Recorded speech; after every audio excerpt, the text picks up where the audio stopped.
alùsùnà tẹ́ ń béèrè wọn pé sá alùsùnà làwọn alájà àgbà àti bàbá wọn wà sí àgbáyà àti gbogbo àwọn àfáà wa. wọ́n yìí ṣe alùsùnà tí tàwọn àfáà Saudi tẹ̀ ń tẹ̀lé àwọn àfáà tiwa wọ́n yìí ṣe alùsùnà tí wọ́n tó rá àwọn èyí ń ga àwọn àfáà wájú wọn lọ.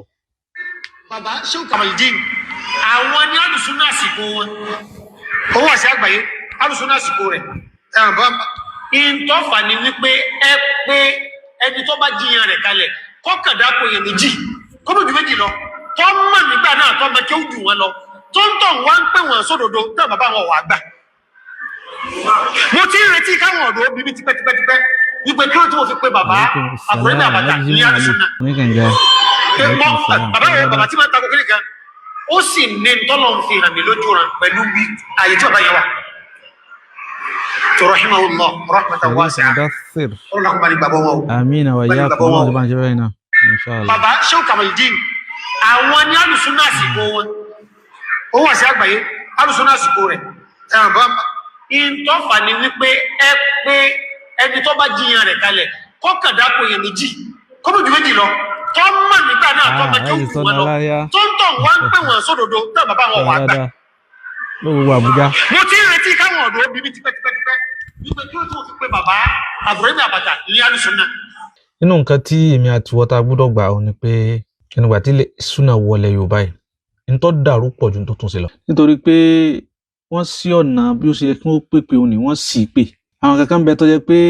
faqadatha da'watuhum ìpèpè wọn. wọ́n àwọn tẹ́rí tí wọ́n dé nísìnyí tí wọ́n ń pe kó wá ń kèfèrí tí wọ́n ń lé kókó máa ń wò kó ọ̀run. so wọ́n dédé bẹ̀rẹ̀ rẹ̀. so sanna hasi isunan ba'du duhat min al-kibar apá kan àwọn tán jágbà ní àwọn alùsùnà àwọn ni wọ́n dágbà àwọn aláìlẹ̀ ẹlòmíì ti ń padà ẹlòmíì sì wà ala tashaddudihi ma anna rasula sallallahu ta'ala wa sallam alayhi hazzara hadhihi al-umma min at-tashaddud wa at-tanattu' Ànábì fún ara rẹ̀ dìde la fi hadithin wahidin wa la fi hadithayn bal fi ahaditha kathira kìí hadith kan kìí hadith méjì tá Ànábì ti ní ká má lè kókó máwọn èèyàn. Tẹ́ bá wo ìpè ní kèfèrí yìí ẹbí wọn ń já Ànábì pé ẹnìkan kèfèrí tá Ànábì fi kú láyé.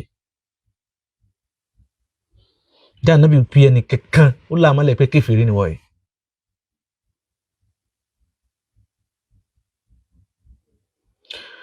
òun ni ẹni tó sì gbé ẹ̀sìn wá fún wa. uhiya ilayhi hadha ad-din. so ìpèpè Ànábì ẹ̀sìn Ọlọ́run ẹ̀sìn tànábì sallallahu alayhi wa sallam wadihun wuduha shams ẹ̀sìn clear ẹni tí ń ṣèrànù náà ń ṣèrànù. àmọ́ kọ́rọ̀ ọmọ lọ púpọ̀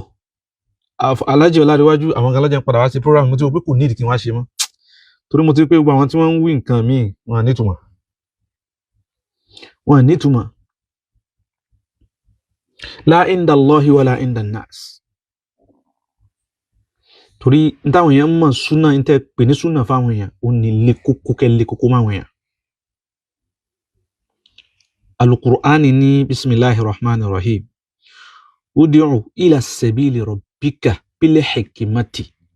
wal maw'izatil hasanati. tí ó yé mi ni pé gbogbo àwọn àfáà tí wọ́n ń pèpè súnà yìí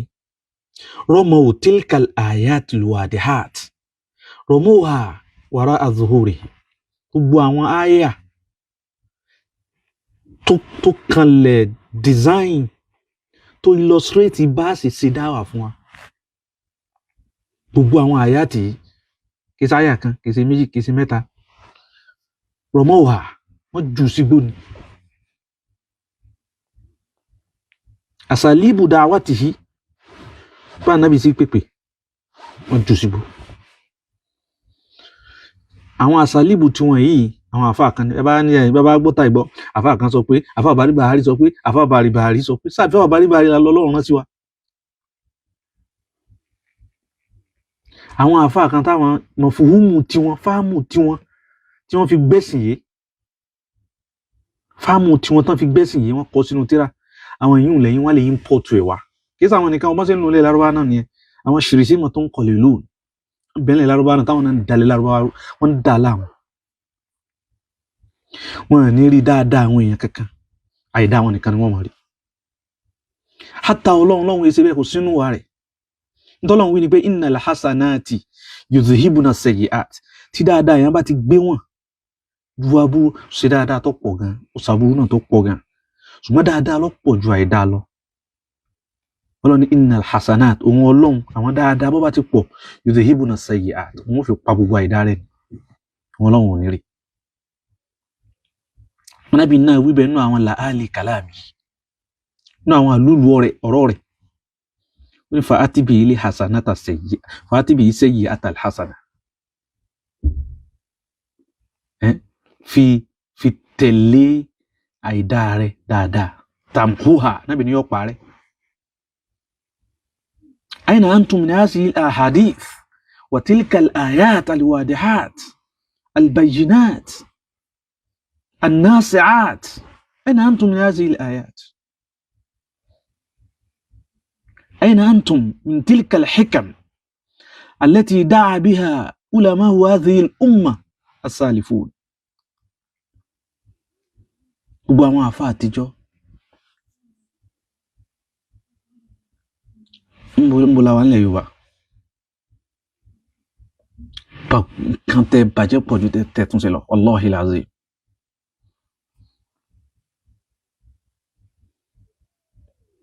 kí lọ́lọ́run gan ni á jẹ́ kí lẹ́ ń pe àwọn èèyàn ẹ̀ ń yọ àwọn èèyàn tálà nábì yọkù nú ẹ̀sìn tánàbí náà ká sí pé kèfèrí ni wọ̀nyí ẹ fún wa mẹ́ta péré gbogbo àyàtù nàbí tànàbí gbogbo ń tànàbí ló láyé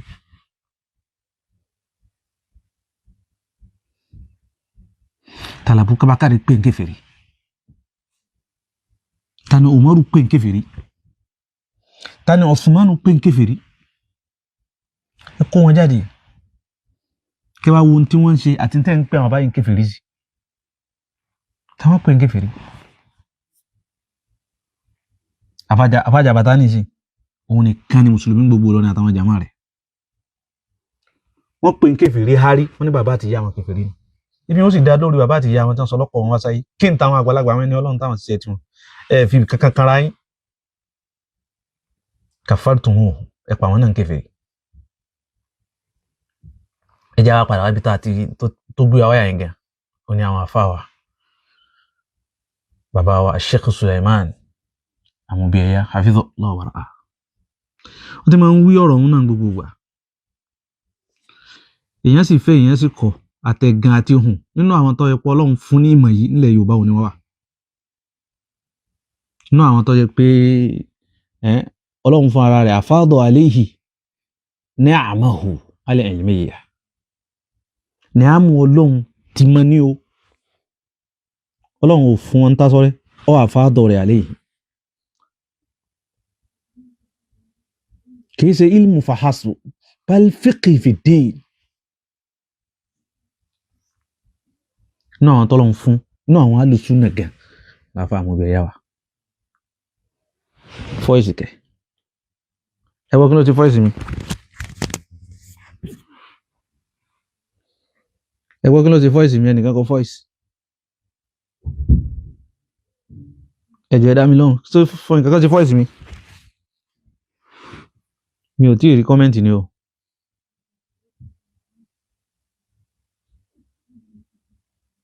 ẹjọ́ bá ń kọ́mẹ́ǹtì síbi ṣé fọ́ìsì mi ò jáde mọ́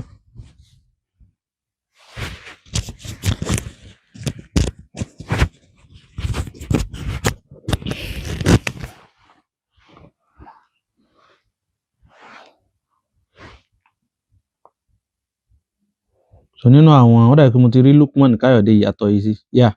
mo ti rí alùsùnà lòun náà pera rẹ̀ ẹ̀wọ̀n tó wá sọ ń bì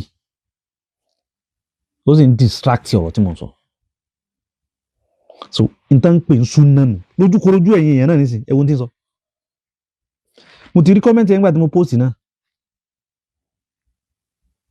ní tí wọ́n ń pè ní súnà nù ẹ̀wọ̀n tán sọ ẹ̀sìn Ọlọ́run padà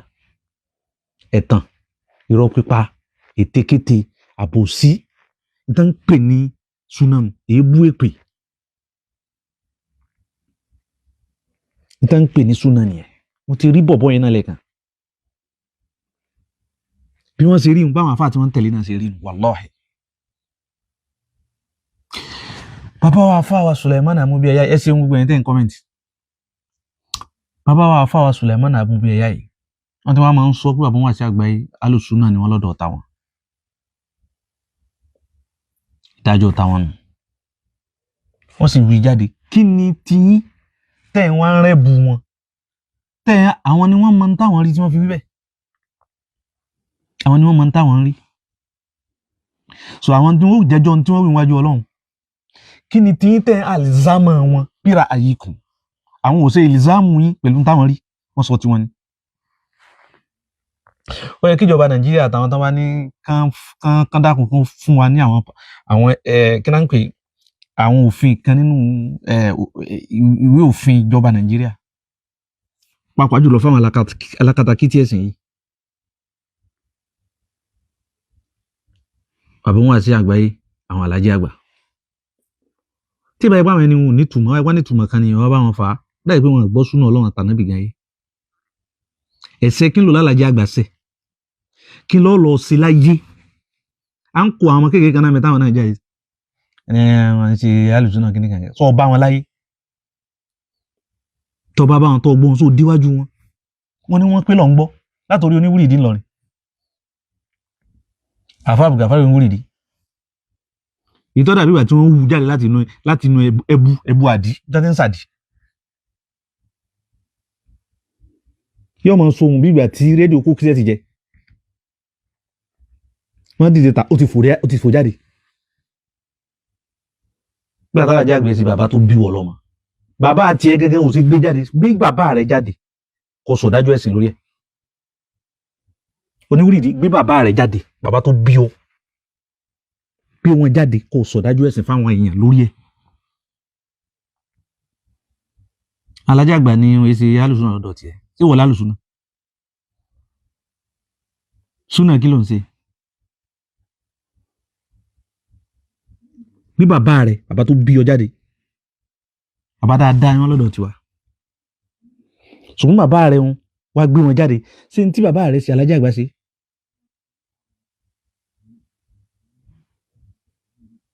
Gbogbo ẹgbẹ́ wọn ń gbà ayé wọn kó wá ń dá kùrálẹ̀ wọ́n ń dá tàríkà alájà àgbà wà sí Ansar Islam lọ dálẹ̀. Gẹ́yọ̀ kan táwọn bàbá wọn fi sàálù súnà tálájà àgbà fi sàálù súnà pàápàá jùlọ àwọn alájà àgbà tí wọ́n fi sàálù súnà yìí sọpáyà fi gbogbo yín ẹ mú nǹkan ẹyọ kan jáde tí ń bẹ nínú àdìsí Ànábì sallallahu alaihi wasallam pé ẹni tó bá sí ilé kì í sí sàálù súnà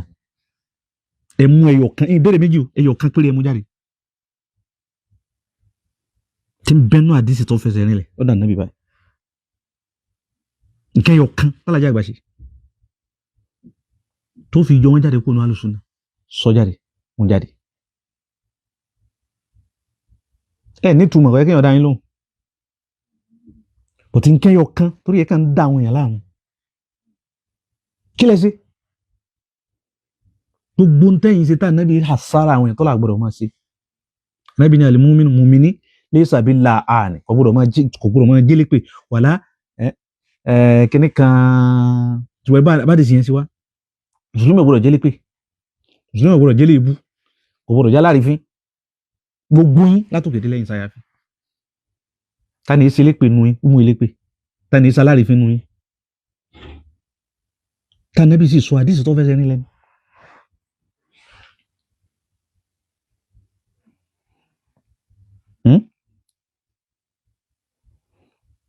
ẹ̀yin bùtùlù burúkú yìí mo fẹ́ wo àdìsí yẹn ni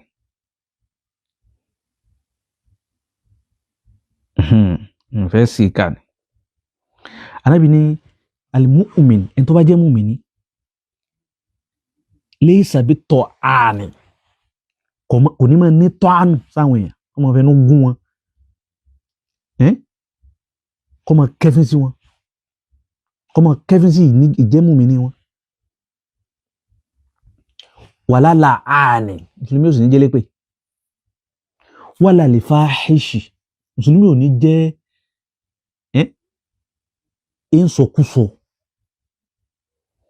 ìsọkúsọ àlìfáhíṣ òun wà bàjẹ́ mùsùlùmí ní jẹ́ oníwà bàjẹ́ kò ní máa sọ àwọn ọ̀rọ̀ tí ọ̀rọ̀ àlùfànṣá. Gbogbo yín bẹ́ẹ̀ tí wá kóra yín jọ òun ní í ṣe bẹ́ẹ̀ nu gbogbo yín. Eléyìí búlẹ̀ fi líìdì ara yín ń líìdì tíìmù yín. Ẹ wàá gbé àwọn ẹnìkan tí wọ́n ti ṣiṣẹ́ eré kan tó yẹ pé àwọn yìí ò ní sabakul ghayat. Gáyà ni tọ́lọ́run fẹ́ ká dé ni àwọn eléyìí sabaku hazil ghayat kulliha. Sabakuna fi kulli shay. في الصلوات سبقونا فيها في الصيام سبقونا فيه حتى في التعليم والتدريس والتفهيم gbogbo ń tà fi kọ́ àwọn èèyàn lẹ́sìn àwọn àbáyé ti lọ ń bẹ̀ wọ́n ṣe tẹ́rìbíyà fáwọn èèyàn wọ́n ṣe tẹ́síkíyà fáwọn èèyàn gbogbo nǹkan ni wọ́n ṣe fún wọn. níbi ìwà wọn ẹ máa rí wọn kọ́ jà nábì ni níbi ìsọ̀rọ̀ wọn ẹ̀rí kan jà nábì ni níbi ìkọ́ni nínú wọn ẹ̀rí pa nábì wọn jọ sẹ́yìn jà nábì bẹ́ẹ̀ ti rí wúruwúru yìí irùngbọ̀n yín gan ò ní wúyàn sọ̀rọ̀ sí yín yóò wúyàn múra yín yóò wúyàn àwọn bàbá tí wọ́n alẹ́ máa fi kọ̀rọ̀ sọ bàbá kó ẹni bọ́dì tó bá fẹ́ sọ̀rọ̀ kó o tó kọ́kọ́ sọ̀rọ̀ kó o tó sàwùsù lórí Àlàjí Àgbà ṣe ti bàbá rẹ̀ náà ká gbọ́. ó ń rìdí pé bá rẹ̀ síta lọ wọ́n nù sáré kó gbé wọn síta kó lé wọn sí igbá àti gbogbo ẹ̀yin náà àtọmọ kékeré nù yín àtàlágbá nù yín dẹ̀ndẹ̀rin nù yín sùnmọ́nù nù yín gbogbo yín kó àwọn bàbá yín síta kẹ́ tó máa dákọ̀ Àlàjí Àgbà.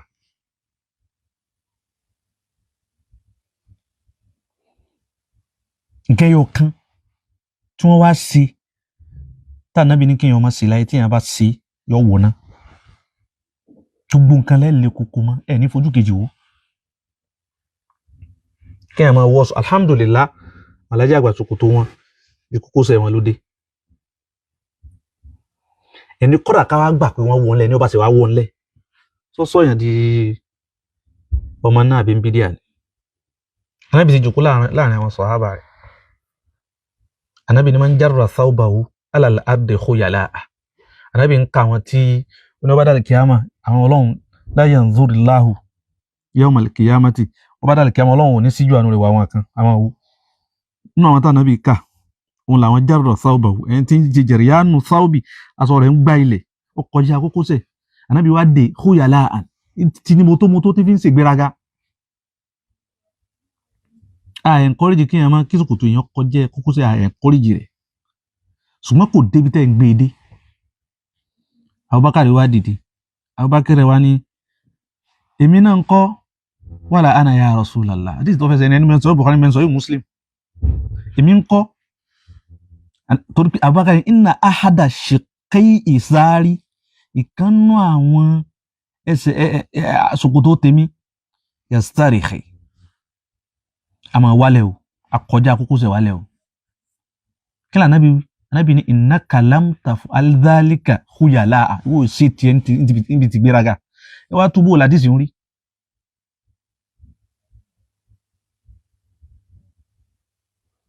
ẹ máa tákì àwọn afá.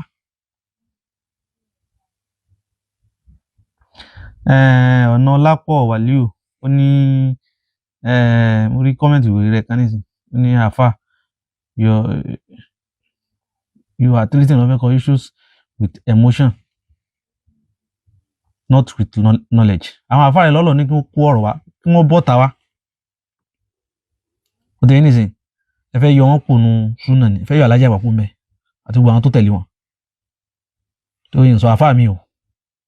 àmọ́ Àlàjí Àgbà pọ̀ yọ kù nu súnà à nígbà láìlẹ́ ọba yọ kù nu súnà ó ti sunu bídíà ó wà wọnú náà bí bàbá rẹ̀ ni ó kọ́ wá sọ̀rọ̀ rẹ̀ oní bàbá tí wá wà nù ọkùnrin ìsàlù súnà àwa ń sọ̀rọ̀ láǹsọ pẹ̀lú emotion ìbá máa kí yín máa rẹ́rìn sí yín ni wọ́n ti bínú wọ́n ṣí kó wá yín kó àwọn bàbá rẹ̀ síta gbogbo ẹ̀yin kànrin yín gbogbo àwọn amùkùkù ẹ kó àwọn bàbá yín síta tẹ́ ẹ̀ bá múra gbogbo àwọn dókítọ̀ yín láàmú dákọ̀ ní kí gbogbo náà kó àwọn bàbá wọn síta kí ni súnà bàbá tí wọ́n kú sí àbórí bídíà kí kálukú kó bàbá rẹ̀ síta kó tó máa sọ̀rọ̀ Àlàjí Àgbà kọ́kọ́ gbé bàbá rẹ̀ síta gẹ́gẹ́ náà ìwọ tí bàbá rẹ̀ bá ń bẹ láyé gbé fọ́tò bàbá rẹ̀ kárí báyìí fọ́tò bàbá rẹ̀ gbé síta báyìí kárí múra rẹ̀ ká rí ìdásí rẹ̀ kí ni impact ti ẹ̀ lórí ẹ̀sìn kó tó máa sọ̀rọ̀ bàbá bàbá gbé bàbá rẹ̀ tán tí wọ́n gbé ìyá rẹ̀ náà sẹ́gbẹ̀ẹ́ rẹ̀ ó ní sọ̀rọ̀ pẹ̀lú emotion ìbá máa sọ kí n máa rẹ́rìn sí yín ni.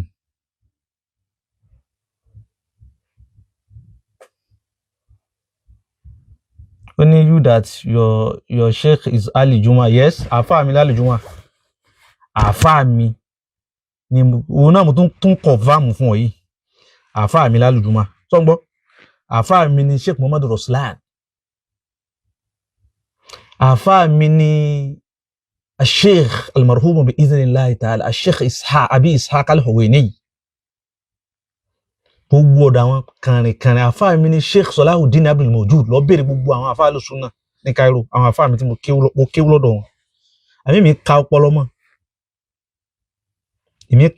mọ́, mo mú un tó dá lọ́dọ̀ àfáà kọ̀ọ̀kan ẹni tó bá ti kọ́ mi kamakil aunukil bí wọ́n ti gbé wá pé Sayyidina Ali ló wí man allamaka harfan wahidan fi dini fa huwa abu, àfáà rẹ̀ lẹ́ni tó bá kọ́ lára fi ẹyọ kan. Ìsáàlì Juma Al-Sunnah àfáà Juma òkúra ìlà Al-Sunnah ní máa dán lóhùn torí ẹ̀yin ò lè farakọ̀ bayna al-masail an tastafida min alimin kí yóò sàǹfààní lọ́dọ̀ àfáà kan kọ́ sọ́ di pé wọ́n ń tẹ̀lé ni òun blindly. Àfáà mi ni wọ́n yìí sì ní dìnnà yìí wá láyéláyé díwájú Ọlọ́run ní dìnnà yìí àfáà Juma kò kéwú lọ́dọ̀ wọn tààrà. تعلمنا منه الفقه وأصوله وتعلمنا منه الأدب والاحترام. أنت أقول ده وانيه سيدي أنت أقول بابا نكون لي تانكون لي وده ولا جاوا وما ده لا جاوا ما يفهم بوما ده بيا تمان لو كايرو ده لا جاوا ولا ي oni dáadáa tọ̀hún ni ẹ kọ́ ẹ mọ́ kọ́ ìdá àwọn wálé bala jẹ́wọ́ sí máa ń sọ gbogbo àwọn àfáà wọn lọ́bí wọn. So èyíkéyìí nínú yín ní ìsáyàfí alájàgbé ṣe bí àwọn àfáà yòókù o tẹ́lẹ̀ máa yọ sùkú ẹnu sí bẹ́ẹ̀ sí wà sí méjì ní ti mẹ́rin dì eléyìí ní dìdú YouTube ọ̀dà sánsùnà ní máa dọ́ lóhùn tí wọ́n máa ń ṣàlàyé fún yín náà nù súnà nù pálí nù pangolo nù sandini nù ẹja gẹ́sà tí wọ́n kọ́ yín tí wọ́n ra lọ làákàyè yín mọ́ bẹ́ẹ̀. Sórí súnà tí yín pé sáàlájì àgbà àti bàbá wọn àti àgbà yìí sí wọ́n já lùsúnà lóòótọ́ dòdò wọn èyí ṣerú àlùsúnà tí yìí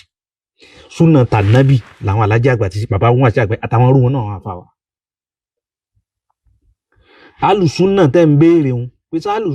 àlùsúnà làwọn alájì àgbà àti bàbá wọn àti àgbà àti gbogbo àwọn àfa wa wọn èyí ṣe àlùsúnà tí yín tàwọn àfa Saudi tẹ́ ń tẹ̀lé àwọn àfáà tiwa wọ́n yìí sàálù súnà tiwọn tó ráwọn èyí ń ga àwọn àfáà wájú wọn lọ tó ti gbọ́n àwọn tẹ̀sẹ̀dí àfáà tẹ́ntẹ́ ilé wọn àwọn àfáà wọ́n yìí ṣe gbẹ́ wọn lójú rí wọ́n yìí ṣe gbẹ́ wọn nínú òye wọ́n yìí ṣe gbẹ́ wọn nínú fíkì.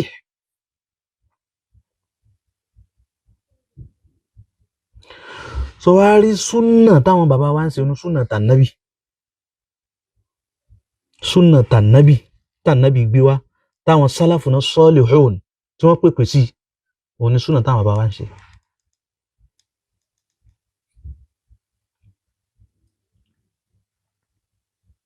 súnà tó yẹ pé tu'ti kulla dhi fadlin wa kulla dhi haqqin haqqah tó fún kó wá ní ẹ̀tọ́ rẹ̀.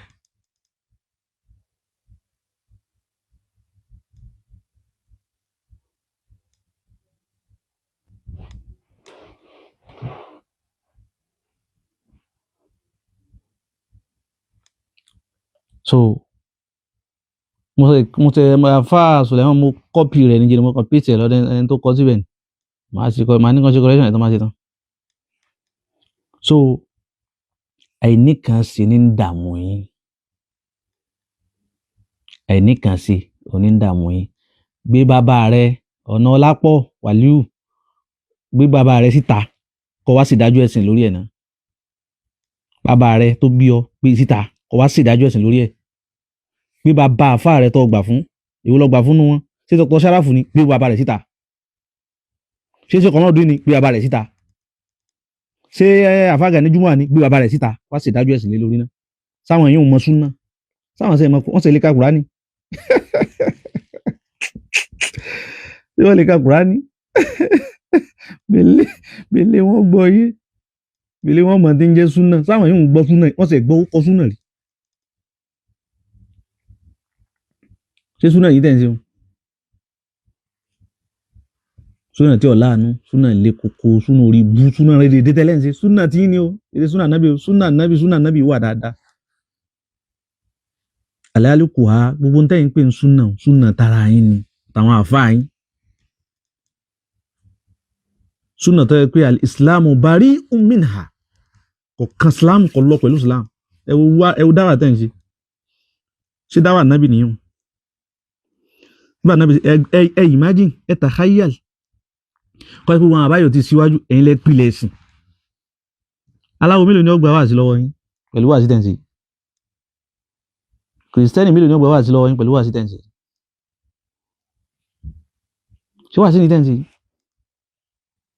ìpè níbi aláfiṣe èébú ni kò sápọnlé ṣebí nínú mọ́níhájì yín òun lẹ́ẹ̀tì máa pé lákàrà àmà nínú mọ́níhájì wèrè tẹ́ẹ̀rín mọ́níhájì tànábì sallallahu alaihi wasallam lẹ́ẹ̀tì bọ́ àpọ́nlé kò lára àwọn èèyàn àwọn tó ṣe déédéé yín àwọn tán ẹ̀tẹ̀ jùlọ díẹ̀ àwọn tí wọ́n jù yín lọ àwọn tí wọ́n jù àwọn bàbá yín lọ àwọn tí wọ́n jù àwọn bàbá yín lọ lọ́jọ́ eré àwọn kẹ́mọ̀ gbogbo àwọn tí wọ́n ń ṣe sí dáadáa tí wọ́n ń ta'awana alal birri wa taqwa kama umirna bihi gbogbo àwọn àfà tí gbogbo wọn ń gbéra yatanasaruna fima bainahum gbogbo àwọn àfà wọ̀nyí ẹ máa tẹ́ǹsì fún wọn ẹlẹ́gbẹ́ ni wọ́n ẹnikẹ́ni kan ni wọ́n àwọn tẹ̀blígì tẹ́ǹsì nu ẹ pín Islam yẹlẹyẹlẹ innal ladhina farraqu dinahum wa kanu shi'an kí lànà bí kí lọ́lọ́run wí ọlọ́run lasta minhum fi shay' ọlọ́run innal ladhina ọ̀rọ̀ àwọn tí wọ́n àwọn wèrè farraqu dinahum wọ́n pín ẹ̀sìn ọlọ́run ọba yẹ́kẹ́yẹ́kẹ́ wa kanu shi'an àwọn náà tún wá pín láàrin ara wọn tàbí kòkò wíyà wọ́n ti ń bá àwọn ìjìgbò wíyà jà lọ́rin nísìn àwọn ìjìgbò wíyà wọ́n ti ń bá àwọn kìnnì kan dínà nà síyà gbogbo wọn wá pín rédèrèdè láàrin ara wọn náà ẹ̀yin gangan lọ́lọ́run báyìí pẹ̀lú àyà yìí bẹ́ẹ̀ bá wọn kí lọ́lọ́run wípé ànábì ní ọlọ́run lasta minhum fi shay' ó sí lára wọn ẹ̀sìn ní ànábì ọ̀kàn wọn kò kàn wọn eléyìí ni will you go to ìjáde wọ́n sì ní mọ́dọ̀ lọ́wọ́ jẹ́ ń gbé jáde ń lọ ìjáde wàláhì ní bá dé Nàìjíríà ń lọ jáde kí ló sọ mí di kí ló sọ àwọn alùsùn àwọn tẹ̀blígì kí ló nítorí bí wọ́n lọ jáde ó gbọ́ nǹkan kan yàtọ̀ àfà rẹ̀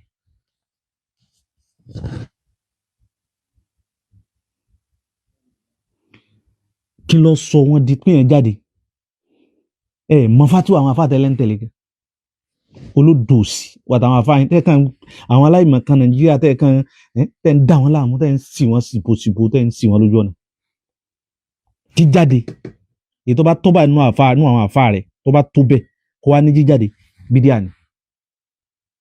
kó mú ẹ̀rí rẹ̀ wá ìmọ̀ fil kitab wa ìmọ̀ fi sunnah àbí lọ́dọ̀ àwọn àfáà gidi amsali sheikhina Salih ibn Uthaymin àtàwọn irú wọn kí ni wọ́n ń tán máa jáde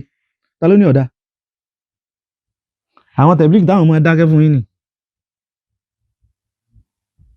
ẹ̀yin ẹranko rí di játijàti yìí ká bú yín díẹ̀ tó ṣe déédéé yín nù ká lo ayé Ọlọ́run fún yín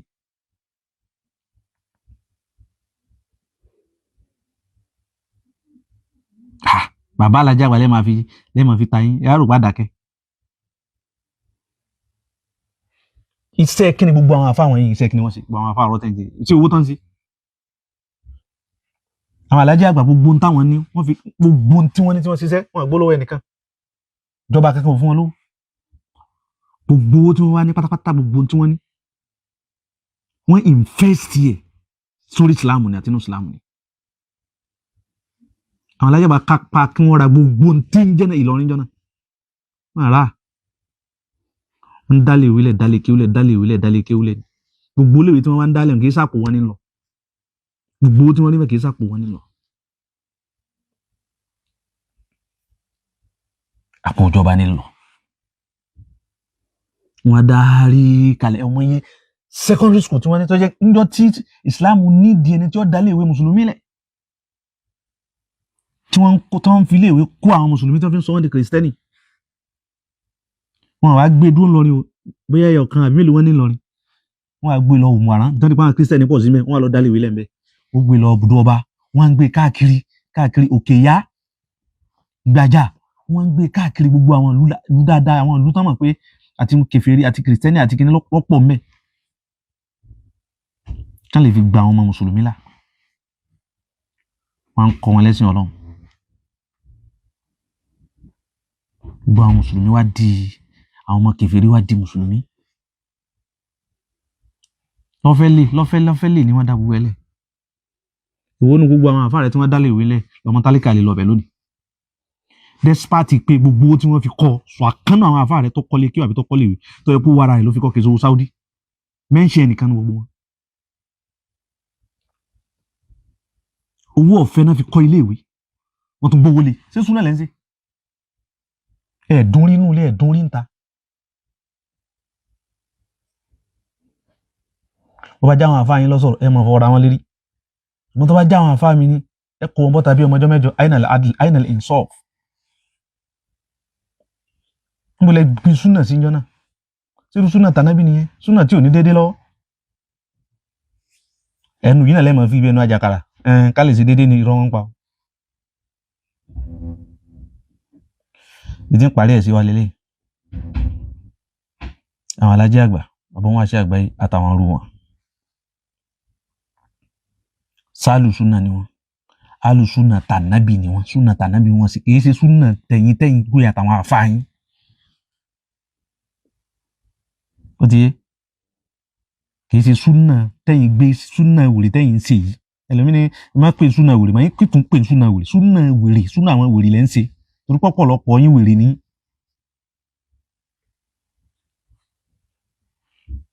ẹ̀sìn yamayama gbogbo àyẹ̀lẹ̀ kópò ní Ìsìlámù tán yẹn nìkan ní mùsùlùmí mélòó gan gbogbo yín kí làwọn kan ṣẹgbẹ́ kí lẹ́yìn ń ṣe ẹ̀ ń ṣẹgbẹ́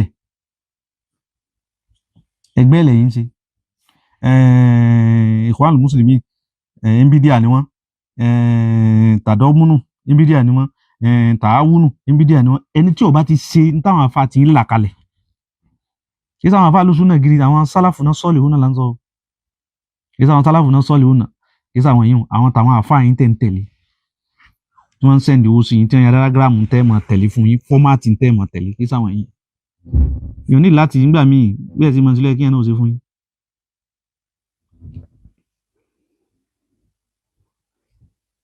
gbogbo tí ń jẹ́wọ́ abúlé lókun sọ́wọ́ yín. bísímì dín bísímì ilmi bísímì dáwà bísímì sunna takhda'una an-nas ẹ̀ ń tàn wọ́n ni. ìtàn lẹ́ńtàn ọ̀rọ̀ yín ò ṣe rí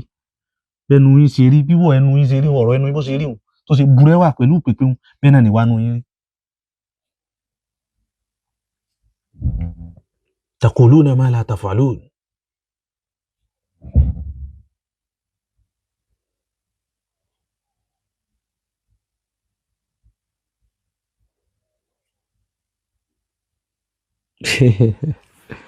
eléyìí ó ní bàbá you are good at markaz and adabi issues please kindly focus on that ẹ ṣeun gbogbo iná lè máa wí bẹ́ẹ̀ bọ́ọ̀ bá ti bà yín ẹ̀gbọ́n rẹ bí bàbá rẹ sì ní àfáàgà ní juma tó wà lámùkù òun náà ti wí bẹ́ẹ̀ jò ní ọlọ́tún jẹ́ dọ́dọ̀ rẹ o òun náà ti wí nù adabi àti markaz yes I'm good at that not only that irú yìí náà mo good fún yín bẹ́ẹ̀ kìí tí dìjà ẹ ọ̀kan tí mo kàn fẹ́ náà ni pé ìwé ẹyọ kan tálàjì àgbà wù pẹ̀lú ẹ̀rí tó ń gbọ́ ìwé ẹyọ kan tálàjì àgbà wù pẹ̀lú ẹ̀rí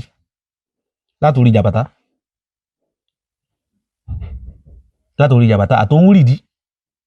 ìṣẹ́ ìwọ̀n tí ó kọ̀ rẹ̀ bóyá Gàfárì àbí kíní kan ń jẹ́ àtòun rìdí àtàwọn tán rí bí irú wọn ìwé ẹyọ kan táwọn alájà àgbà wù tí wọ́n fi di nbídíà lọ́dọ̀ yín ẹ wá sọ pẹ̀lú ẹ̀rí kẹ má dé sí rẹ wá ẹ mú jáde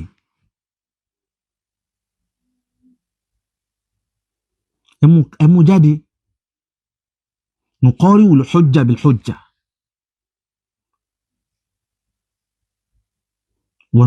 wa nunaqish iddi'a'atikum bil-hujja ẹ bọ́ta kẹ́kọ̀ọ́ gbogbo àwọn ẹ̀rí wa nuridu an naraha so gbogbo tẹ́ ń pè àwọn alájà àgbà àti gbogbo àwọn àfáwà láyé ànígbà fún yín ẹ̀mẹ́rin wa tí ó dàrú ni súnà bí bàbá wa àfáà wa Sheikh Suleiman Amobi Ẹ̀yà bí wọ́n sì wíhun bẹ́ẹ̀ náà lórí pé ń súnà làwọn bàbá yẹn pàápàá jùlọ alájà àgbà ń súnà ni wọ́n bí tí wọ́n bá ti sọ̀rọ̀ ẹyọ kan fakọt ìtìnà bí maw'izatin min mawa'izihi wáàsí kan inú wáàsí táwọn alájà àgbà ṣe àbí qawlan min aqwalihi àbí ọ̀rọ̀ kan tí wọ́n sọ síta khalafa fiha aw fihi qawla rasuli sallallahu alayhi wa sallam aw sawabiti hadha ad-din ẹ mú jáde fún wa akhrijuhu lana in lam ta'rifuhu antum arafahu ní wùrìdì tí gbogbo yín ọba mọ̀ ń wùrìdì mọ̀ alájà àgbà ẹ lọ so mọ́ ẹ ní kọ́ bọ́ta wá ìlà tó bá ti rí nǹkan kan yọ kankan mú wa èyíkéyìí tó bá tún wí ọ̀rọ̀ burúkú nu yín èdè ń tọ́ sí níwájú ọlọ́run ó sì fún látàyè níbi tí gbogbo ayé ò rí ẹ̀sìn rẹ̀ àníṣe pé gbé tí sọ̀rọ̀ pé léyìí ṣe ọ̀rọ̀ kékeré kò sí pé wọ́n jẹ bọ́ọ̀ kan sí àṣírí àwọn aláyẹ̀wò àtẹ̀ bá mọ́ ẹ̀ tú jáde láì dá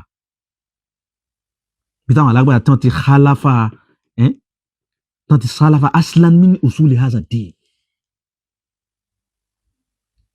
ìṣẹ̀ ní asulu méjì kan aslan min usuli hadha ad-din tó yẹ pé ijtama'at alayhi al-umma annaha tukhriju min al-milla kẹyọ kan dára jágbá sí tí gbogbo àwọn afá panupọ̀ pé léyìn máa yọ ìjáde kó nu ẹ̀sìn yóò ní jálù súnà mọ́ ò ní jẹ́lẹ́sìn ọlọ́wọ́ bá wọn wọ́n jẹ́ wọ́n gbà kí wọ́n yà àwọn àbáyín pọ̀ àtàwọn afáyín ẹ̀fẹ́ tí wọ́n náà bá mọ̀ pé ẹni yìí ó kú lórí dọ̀là lálùkù so ẹ fẹ́ kún àwọn àfa wa lọ́dà tí ọ̀dà so kẹ́yìn wá sọ̀rọ̀ ayé dà àfa àbí láti rí ibi tí gbogbo àwọn irú ẹni wáyà bí wọ́n ti pàdé àrà àwọn fọ́tò náà ẹ wà yàrá àwọn mọ̀ṣẹ́ ayé rèé kan tẹ̀ pé méjọ kan ó ní yóò rẹ̀ mọ̀ sọ̀ sáwọn mọ̀ṣẹ́ ayé wọn láwọn mọ̀ṣẹ́ ayé sáwọn àfa àbùgá ní jùmọ̀ ní mọ̀ṣẹ́ ayé ni wọ́n lọ́dọ̀ rẹ̀ kì í ṣe lọ́dọ̀ tiwa yìí àfa àbùgá ní ìjùmọ̀ àwọn kìnnìkan kan Bello wọn pọ̀ báwọn àwọn àmùkòkò àwọn ìjìgbò nǹkan àwọn èèyàn ò ní pè mọ̀ṣẹ́ ayé àwọn mọ̀ṣẹ́ ayé àmùkòkò yìí sì ń pọ́n wọn lé àwọn owó ní mọ̀ṣẹ́ ayé àwọn tó yẹ pé newspaper ni wọ́n ń ká tá ń kọ́ wọn kéwú rédíò làwọn ń ké àwa lọ kéwú lọ́dọ̀ àwọn àfáà ni mùsàfáà rédíò àwọn newspaper tó máa ń sẹ́ndì sí wọn láàfáà ẹni tí ó bá láàfáà kí ni ṣètọ́nu ṣéèkùhù àwọn tó jẹ pé rédíò láàfáà wọn àwọn ọgbà àwọn Ibn Baz àwọn ọgbà wọn ibi tí wọ́n ti kó gbogbo àwọn ọ̀rọ̀ àwọn tí wọn jòkó tí wọ́n rí gbogbo àwọn àfáà tá à ń sọ ni sọ àwọn àfáà tó kọ́ wọn lálùsúnà tó kọ́ wọn súnà sọ wọn.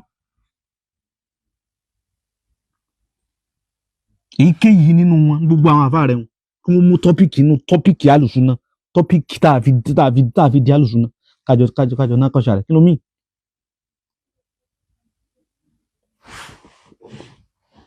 àwọn láwọn sílẹ̀síláàtì àwọn àfáà tán kọ́ wa tó fi dọ́dọ̀ òǹṣẹ́ ọlọ́run ta ní àwọn àfáà tó kọ́ àwọn. wọ́n ń ka pépà yìí tí wọ́n bá gbọ́yé náà ta ni wọ́n ń bi tí pépà ni wọ́n ń bi àwọn èyí tí wọ́n gbọ́yé òun náà fi ń dẹ̀sìn rú. àwọn èyí tí wọ́n gbọ́yé òun náà fi ń dẹ̀sìn rú. Only they will teach you without looking into book A.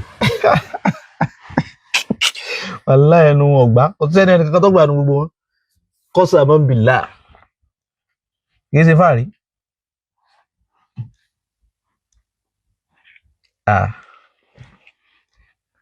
agba certificate kì í ṣe certificate nìkan àjòkó ke ni wọ́n bí wa sínú màá jòkó sínú ẹ̀ látijọ́ yìí á lọ kí tí wọ́n ti ń ké ó ti òbí tá a bá àwọn lẹ́nu nìyẹn àwọn bàbá wa alájẹ àgbà aleyhi rahmatullah bàbá wọn wà sí àgbáyé aleyhi rahmatullah bàbá gbogbo àwọn bàbá láì ṣàyàfi dúnà sísná tí wọ́n ṣiṣẹ́ ẹ̀sìn tẹ̀sìn fi rí báyìí lónìí Ọlọ́run bá kẹ́ wọn Ọlọ́run dẹ́mi yálàgì àmọ́ dáa fún wọn síjọ́ ọ̀rọ̀ wọn lọ́rùn àwọn bàbá tiwa lẹ́ ń pè lé ń bídíà ẹni Ọlọ́run tààrà gbogbo wọn ẹni Ọlọ́run tààrà wọ́n ṣiṣẹ́ ìjẹ́ ni Ọlọ́run gbogbo àwọn gbólóhùn kan tó bá ń gbọ́ lọ́rùn lẹ́nu mi pé ni Ọlọ́run ni wọ́n mú tún lẹ́rìí fún nínú súnà tó láti Al-Qur'ani tó bá túbẹ̀ kó wá challenge mi nínú yín lórí.